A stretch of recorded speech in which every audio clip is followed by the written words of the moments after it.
welcome to the Thinking Fellows. My name is Caleb, and I am once again joined by John Hoyum and Kelsi Klembara. We are doing a second episode of the Junior Fellows, tackling some questions. But before we dive into that, I just wanted to highlight some of the things going on at 1517 right now. We have some new podcasts coming out this week, the week of this episode coming out. We have Luther's Outlaw God, which I am very excited about because I've been working on this podcast for several months. The Outlaw God podcast is going to be featuring Steve Paulson. I've been recording that with him for the past like 15 weeks or something like that, and we finally got to announce it a couple of weeks ago. The first episode is already out if you're listening to this episode, so you can go to your favorite podcasting app and you can find the Outlaw God there. It'll also be floating around Twitter and Facebook from our various channels this week as well. It's going to be a good show. It's loosely based off the theme of Paulson's Luther's Outlaw God, volumes 1 through eventually 3 here pretty soon, but volumes 1 and 2 are available now. And we diverge and elaborate farther than the book goes in some circumstances. And so far it's been a lot of fun. The episodes are slightly shorter than the Thinking Fellows, so it's a little bit less of a commitment if your commute to work is shorter or something like that. It's about a 30-minute show. And again, you can check that out either at 1517.org under the podcast tab or on your favorite podcasting app. Okay, guys, today is going to be a fun topic because this is one I like talking about a lot, mostly because, 2 years ago, did a lot of work on it. And Kelsi did a lot of work on it with me. I think last episode we talked about the little book that 1517 published at the Here We Still Stand conference in 2018, which was called The Theology of the Cross, which included a new translation of the theological theses of Martin Luther's Heidelberg Disputation in it, which I did and worked on for several months and then worked through a lot of edits on. And then we paired up the theses, and then we included short essays on each of those pairings, which Kelsi then edited all of those and arranged and worked with the authors on those. And I think it came out really well. I think it's a really good introductory book to the Heidelberg Disputation in general and what's going on there. In my translation, I tried to deal with both some of the woodenness of the older translation that has been used, but also some of the apparent translation errors. Like there was an error identified in Thesis 19 that I worked with as well. So, and just tried to make it go smoothly. But today we're going to go talk about the theology of the cross and theology of glory again, because there's been some recent conversation on whether or not the categories are helpful at all, particularly the theology of glory category. Is it a helpful category? And what is the category? Is it a prohibition against glory generally? Because that is the negative side of the theses here. So when you talk about the theology cross and the theology of glory, the theology of the cross is the supposed good one, right? It's the theology you want to be associated with. And the theology of glory is the apparent bad one. It's the one you don't want to be associated with. And one of the problems that has been talked about is, well, isn't God glorious? So if you're making glory a bad thing, is this a helpful category? Should we use glory negatively? So what do you guys think about this issue? I mean, I think it's a helpful and necessary category. If we're especially talking about, as Luther does, being a theologian of the cross, which is something that is good, means that basically God is revealing himself to us through the cross of Christ. That's where he has promised to be found, and where he has promised to justify us. Then it makes sense that there would need to be a negative version of that we need to be aware of. So this would be a theologian of glory, or the theology of glory. And as Caleb kind of said already, I don't think that means that we're saying that God's glory is a bad thing. Obviously, that's very biblical. The way that Luther's using this term is to get us to think about our glory projects. and the way that we attempt to glorify ourselves, justify ourselves in ourselves, rather than going to Christ on the cross for our justification. I would say even to use God's glorious attributes like virtue, goodness, and justice as our primary means of accessing Him and engaging in a relationship with Him, right? Is part of that, right? Is what what do you use? What knowledge from God do you use to be in right standing with Him? And the cross or glory distinction says, well, you either access God through the cross or you access Him through glory. Um, is so I don't know. Is that just? I mean, if we're just going to answer that question, can we access God through glory, or if we can, what is that? Where does that leave us? I think there's two different things kind of going on. One is the question of the divine majesty, which is maybe a little bit different from God's glory. But the way that this theme of divine majesty appears in Luther's writings is that, like, the divine majesty is God in Himself, apart from any means of grace, apart from any proclamation, apart from any message, apart from the incarnation. So the divine majesty may be very glorious, but the divine majesty is also something that is dangerous.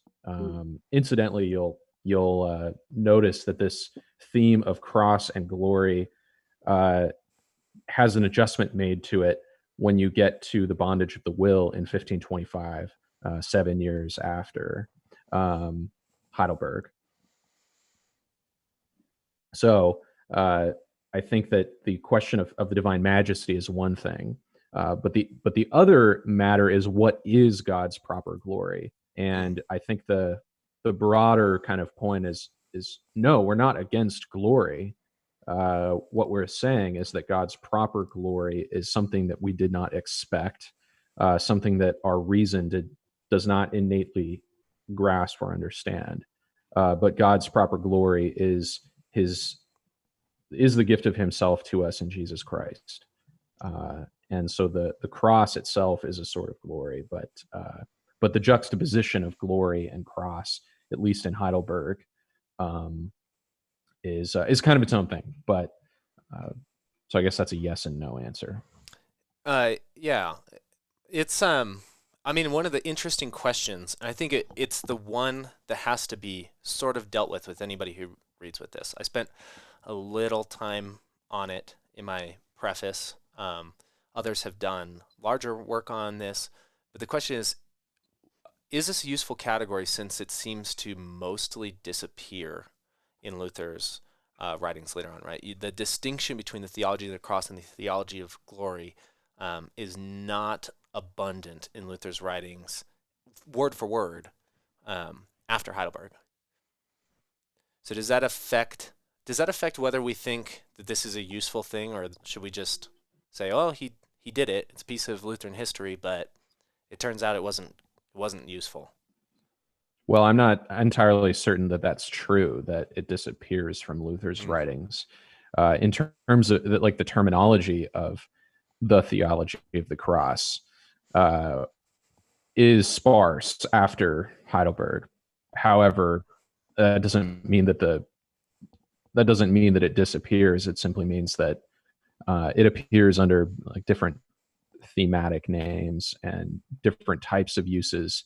And we have to remember that Luther writes with a variety of kind of genres, right? And so, like, he will use various themes or ideas from his preaching and from his theological work in various different ways across his writings and over the years, simply because his audience was changing frequently, and he used a lot of different uh, like genres of expression. And so I don't think that the disappearance of the term "the theology of the cross" means all that much. The question is, does the framework itself, even if it's not named, does the framework itself endure? And at least to my mind, the answer is yes. I could go into that, but Yeah, I mean, I think I tend to agree with you because of, I mean, at the end of the day, if we boil it down to its simplest parts, this is about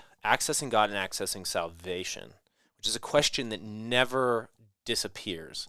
And so we can look at the theology of the cross and the theology of glory and say, is this consistent with the way Lutherans talk about access of God and access salvation later on? And I think the answer to that is yes. I think primarily you see this in the distinction between the law and the gospel, between God preached, and I think, as Paulson does a really good job of showing out, God hidden and God revealed in that preaching. And you see those distinctions maintained. I think you see that distinction even in Melanchthon, especially in the 1521 Loci. There's a lot of similarity between the theology of the cross and theology of glory and the way that Melanchthon talks about the command and the promise and the effects of the command of the promise, and how one receives both of those things, both similarly and differently. And so I think it's evident that the question, can I access God, number one, through my own acts of glory, and number two, through His glory. And I think that's what the theology of glory really condemns. It appears to me, both in Heidelberg and I think Furti's on being a theologian of the cross, if it does one thing really well, and it's preach the first commandment.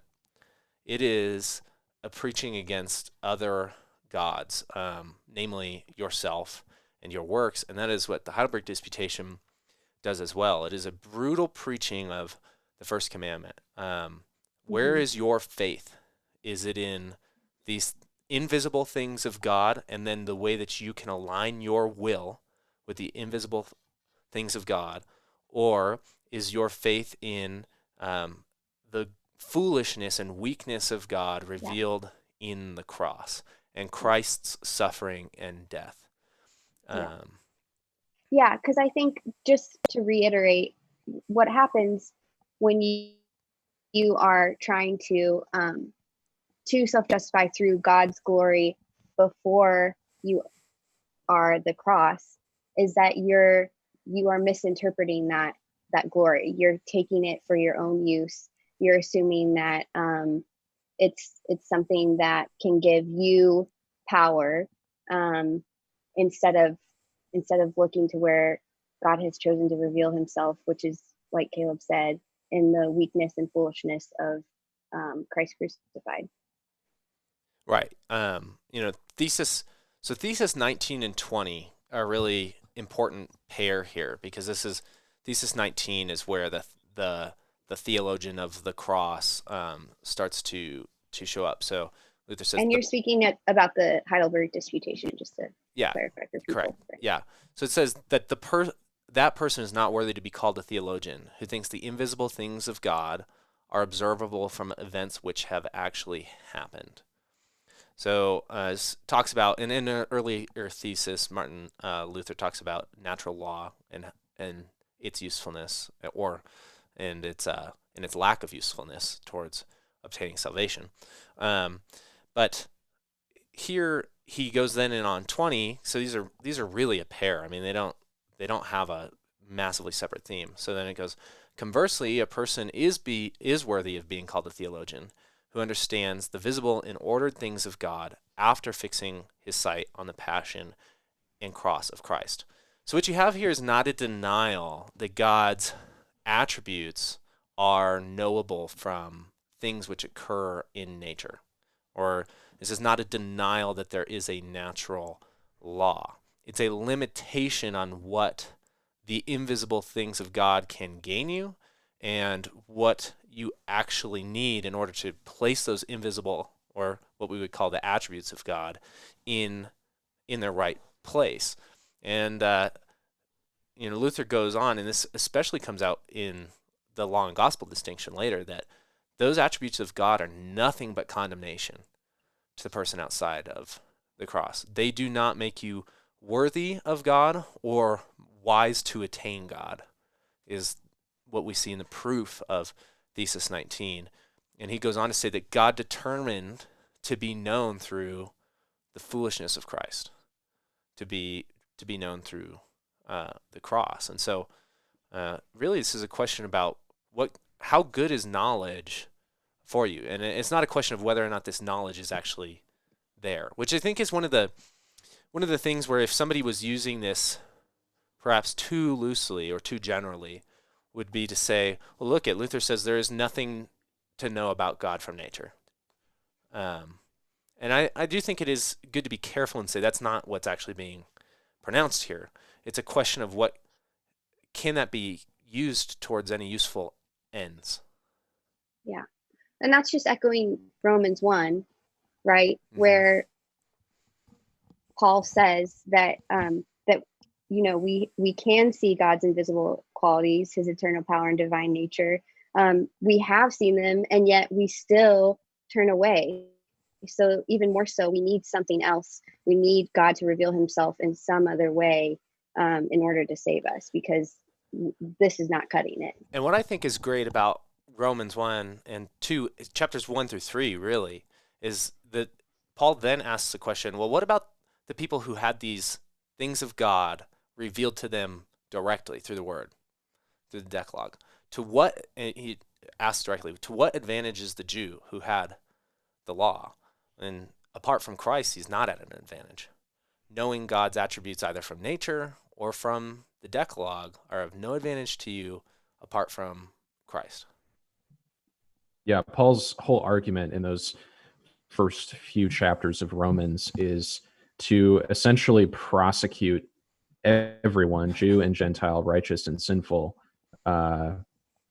to show how, in fact, we all in some way are accountable to God because we have a knowledge of his will from creation, but we did not celebrate this or use this correctly as if it was going to make us righteous, but people have instead used the law simply as an occasion for sin. And of course, this fits within Paul's broader argument that the law is ultimately powerless to give us salvation. It can do many things well, especially show us our sin and reveal this condition. But simply having the knowledge of God's attributes from nature is of no final or saving help for us, and that's an integral piece of the entire argument in Romans.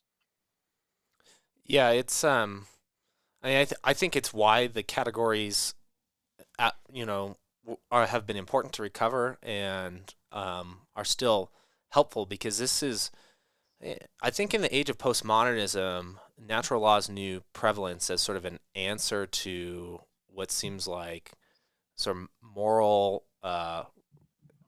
just ambiguity in culture, is to go back to natural law, which I don't have a problem with natural law and being helpful in crafting a social or political ethic. I mean, our Constitution quite literally testifies to natural revelation, right? About even our rights being endowed in nature. So, but when you start to let that creep in on your theology, then what makes for a good and ordered society actually doesn't make for a saved person.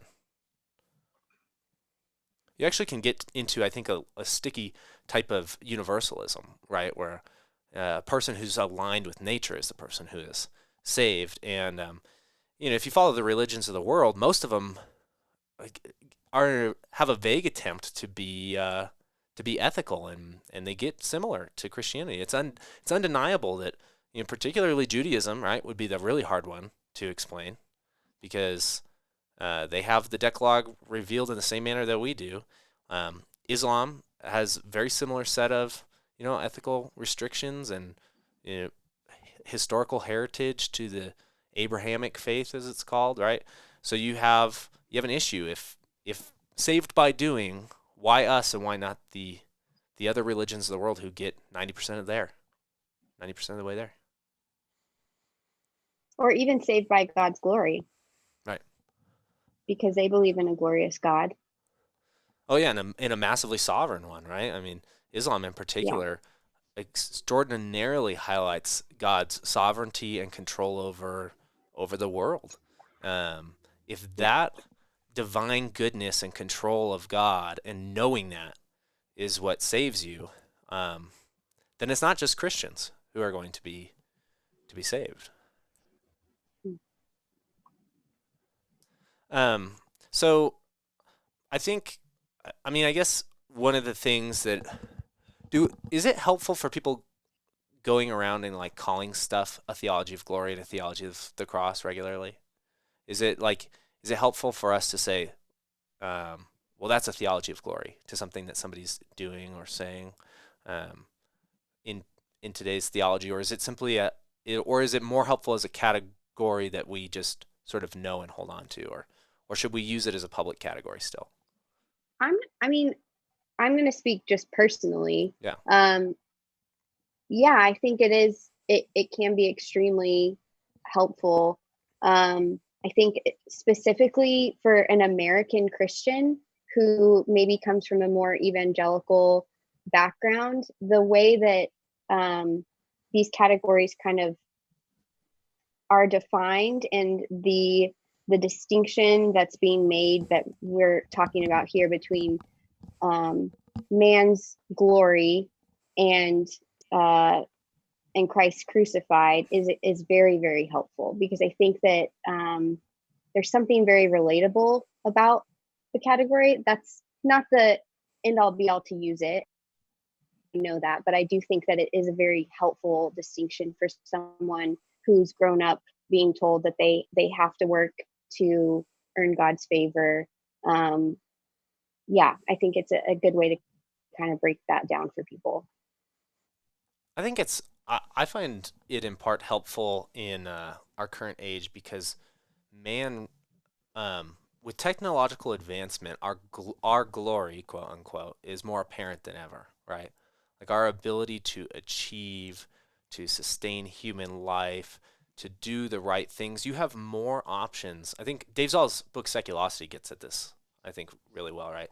You have more options to do the right things that'll improve your life both socially and physically than you've ever had before, right? You can do all sorts of right things, down to your diet, down to the way you treat your kids, down to the psychology you include in the home and the way you approach work.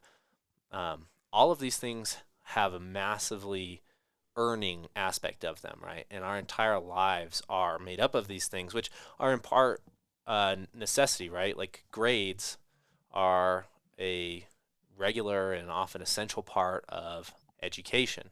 There is a type of earning there that goes with that, where the knowledge that you've gained, quite literally, earns you a better spot, a better grade. And so it's a very natural and essential part of the way we live. And so it's good to point out that that can't bleed in over to faith. And it's really easy to bleed in on a whole spectrum of things. I think one of the misnomers is like that this would apply to both conservative and liberal politics, for instance, that they both have theologies of glory incorporated into them. Even if you, as an individual, were able to say that one was right or one was wrong for a myriad of reasons, that both of these are implicit in a system of glory and gain. I think it's crucial to point out. I agree with both of you that it is a helpful category or set of categories to use today, especially in our modern American kind of civil religious context. But there is a certain kind of, I guess I would call it manualist Lutheranism, which says, well, if a specific category or distinction does not appear in our confessional documents, Mm-hmm. if it doesn't appear in the Book of Concord, or maybe if it doesn't appear in the great dogmatic texts of scholastic Lutherans or 19th century, scholastic revivalists, if a distinction doesn't appear in those books, then we really don't, we maybe shouldn't use it. We don't have to use it, or that'll be the argument that gets kind of deployed. And of course, it goes back to the question of, does the distinction between theologian of glory, theologian of the cross, endure in Luther, even if the name does not?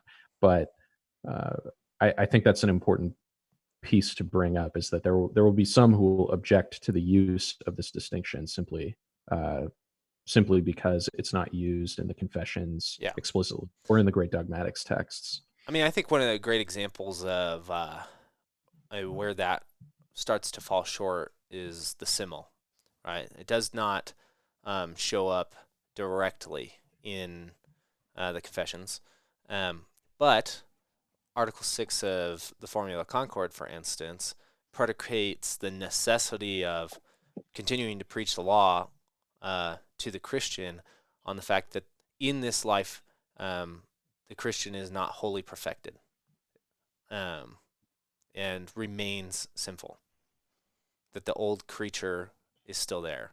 And so,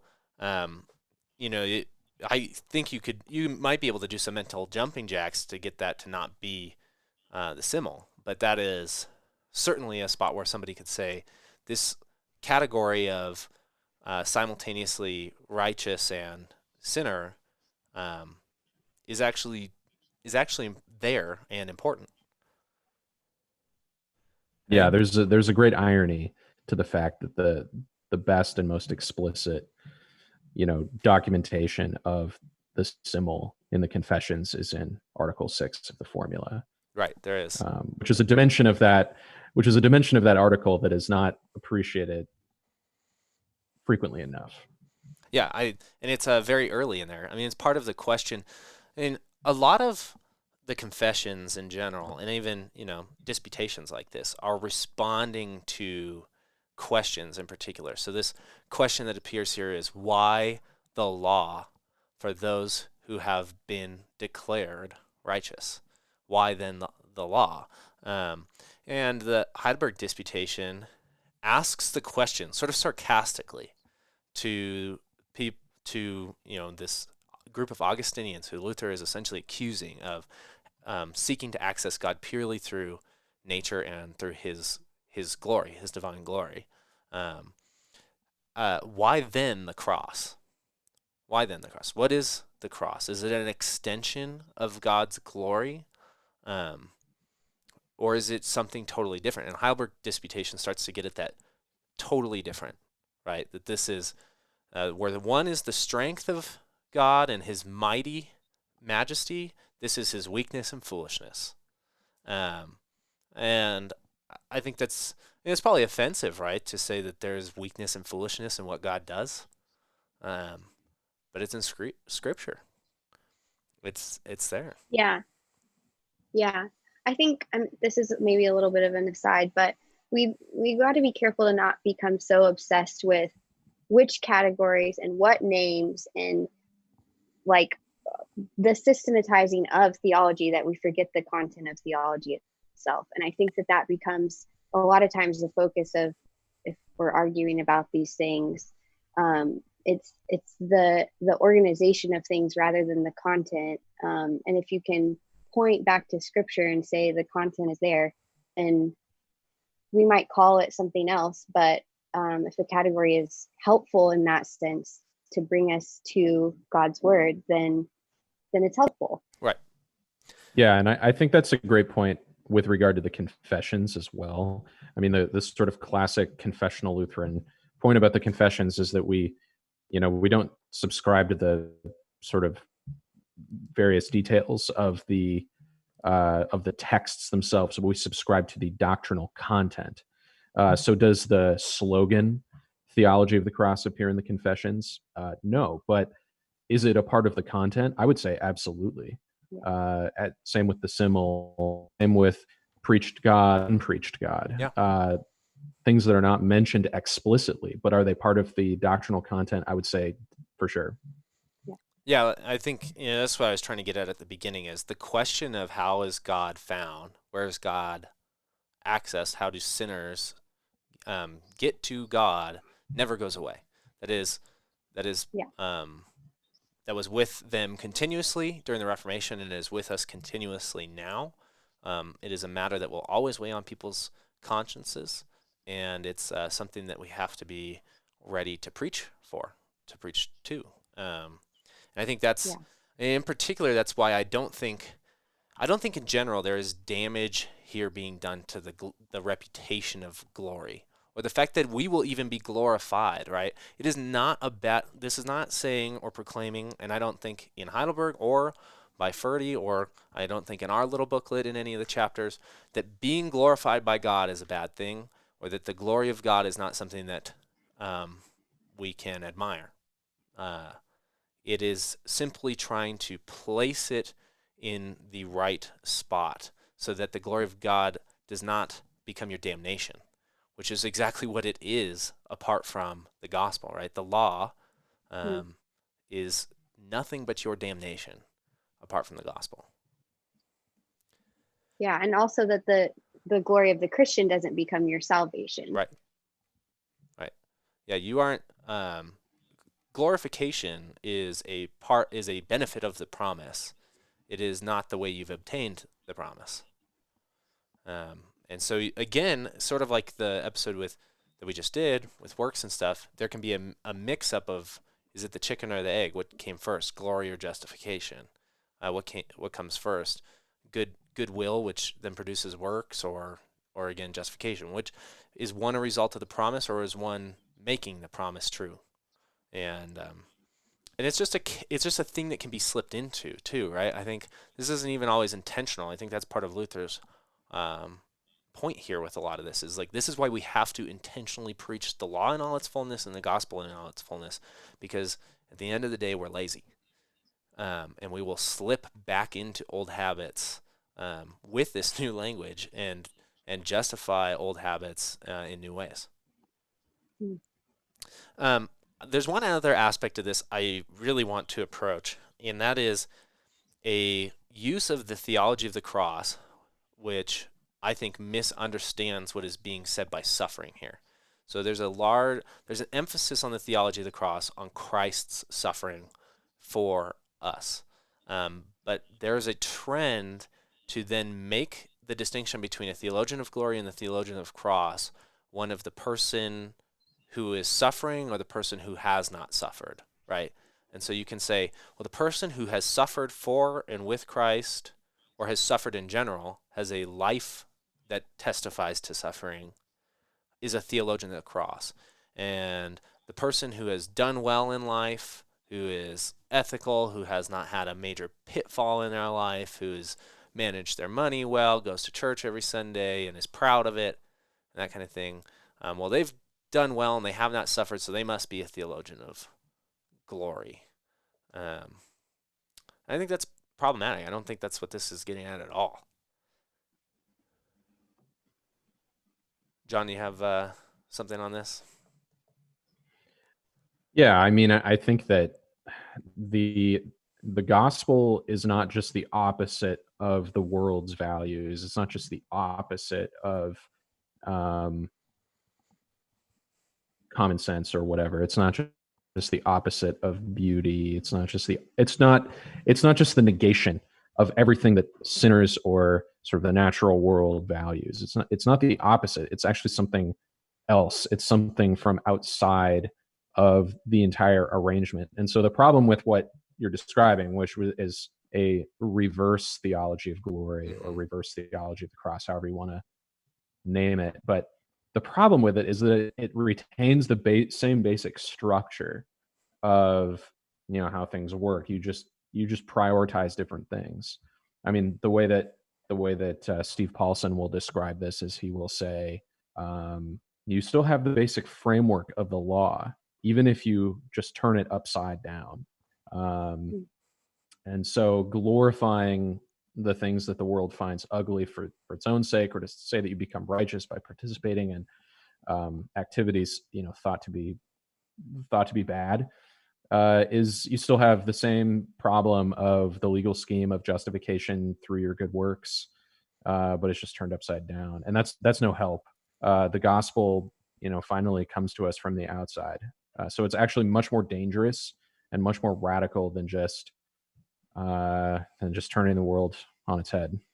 Yeah, it's I mean, the gospel is a wholly different word, right? It is not an evolution of the law, or a different side of that dice. It is It is completely different word from God. And so, I think one of the things to note here is that, if a group of people who are looking to their suffering as their personal suffering as a testifying of faith, right, are still looking at them for that assurance of faith. Back to that same thing. There, it is not about that external application of the word. It is about then how that affected me personally. And you get a flavor of this that's very psychological, right? Like where the law is the thing that makes me feel bad, and the gospel is the thing that makes me feel good. Well, that actually doesn't work out, because there are times where somebody might preach some aspect of the law that you feel like you've done, and you've done really well, and that's going to make you feel good, right? The way you feel inside is not a testimony to what God has said or what God has done. It actually comes from outside of you. Yeah, the law is a word of divine wrath, judging sin, even if you've somehow convinced yourself that you like it, like the early sort of Augustinian monastic Luther, who was trying to find some sort of love for God inside his own self, mortification, Right. and you're just kind of back at the same place if you reduce Right. these objective realities of law and gospel, or glory and suffering, if you make them emotions or sort of interior psychological experiences instead of objective creaturely earthly things that God Right. is going to make use of, then yeah, you're sort of in the same place you were at before. Well, if the theology of the cross is about suffering rightly, Luther would have Yeah. never been condemning Augustinians, Augustinian monks, with the theology of the cross. He would have said, "Good job, boys. You did it. You suffered for Jesus." Yeah. So, well, guys, I mean, we're at time again, unless there's anything else to note here. I think Kelsey's reminder that when employing systematic categories in, for lack of a better word, pastoral theology, or personally doing theology with people, you have to be careful, right? It's preaching the category is a careful thing to do, and this is really just about, like, the theology of cross would demand that you preach Christ crucified for the forgiveness of sin, not that you preach the theology of the cross, right? So that's one of the issues at hand here. And if you too readily just keep calling somebody like a theologian of glory, for instance, there might actually be a better way, if you need to preach the law to somebody, to do that, which is if you need to condemn somebody with the law, that's do what Luther does here and just use the full force of the law. Preach the law. Don't just name the law something else like glory and use that as a proxy. Yeah, that's good. So, all right, guys. Well, hey, just a reminder to the listeners, if you'd like to support the show, you can either go to 1517.org/donate and set up a small monthly recurring donation. We do appreciate that. And I do understand that a lot of people are going through financial hardship right now. Our nation, was hit with a pandemic and economic unrest. And so if that's not possible at the moment, please just consider it for the future if it does become possible at some time. And as well, you can go and rate the Thinking Fellows on Apple Podcasts. Link will be in the top of the show notes there. And do remember to check out some of the new podcasts coming out, including Luther's Outlaw God out this week. So thanks for listening, guys. We'll catch you next time. Bye.